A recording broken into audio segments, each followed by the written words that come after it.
we're going to chat about your new novel, Never Say Goodbye. For everyone watching who hasn't picked it up and read it, can you just introduce us to the novel and the main characters? Yeah, well, this is a novel that my publisher had long wanted me to write, and I actually had resisted. Its main subject actually is cancer, and that I feel that will kind of just turn people off. But the way that I have approached it hopefully won't.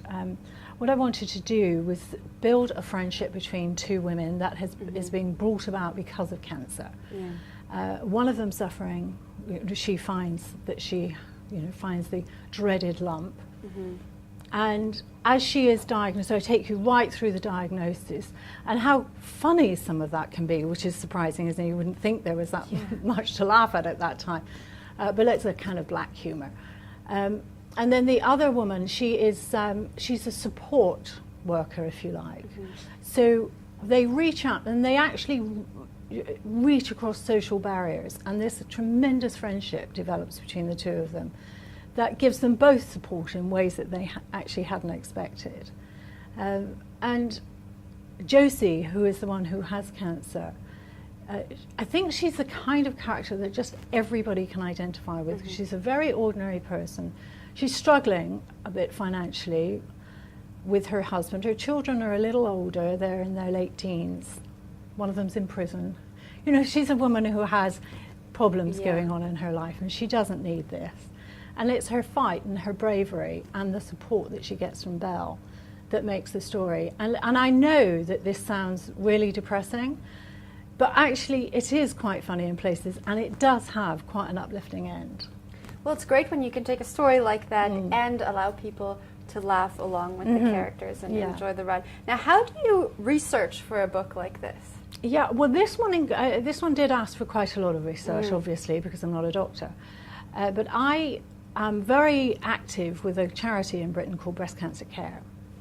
And I worked with the Chief Medical Officer for Breast Cancer Care. We talked about this beforehand and discussed what kind of breast cancer Josie was going to have, because there are many different types. And so the one that was going to be the easiest to write, if you like, and actually it's quite a rare breast cancer, so I wasn't going to have thousands of women think, oh my God, this is going to happen to me.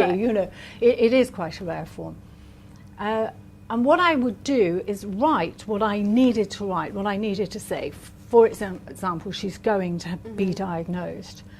What is going to happen? What's she going to be told at this time? So I went to see a breast cancer surgeon for this.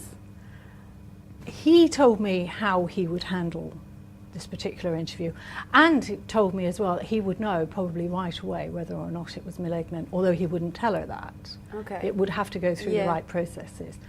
And then once I got the information from him, I wrote everything down as I thought it would happen, gave it to the Chief Medical Officer at Breast Cancer Care.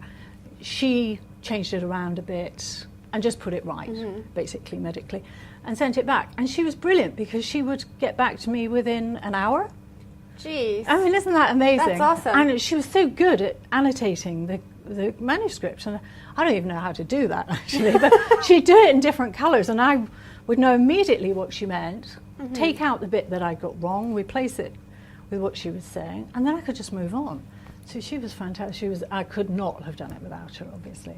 Well, you obviously mentioned that there was some comedic moments, but it is quite, I don't want to say depressing, but I mean, having cancer it's a very serious subject. Right, it's very serious. How do you get into the mindset to write something like this?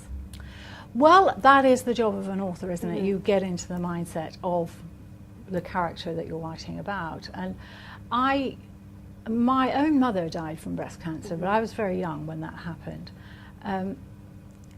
And I don't know if maybe I was able to pull on something there, but it just is your imagination, really. So how would I feel if I was the one being told that this is what's happening to me? And I realised I would feel panic, fear, or those obvious things, and also perhaps at some point a sort of, well, what's the point? I'm going to die now. And then you have to come back from all of that and find the inner strength to move on with it.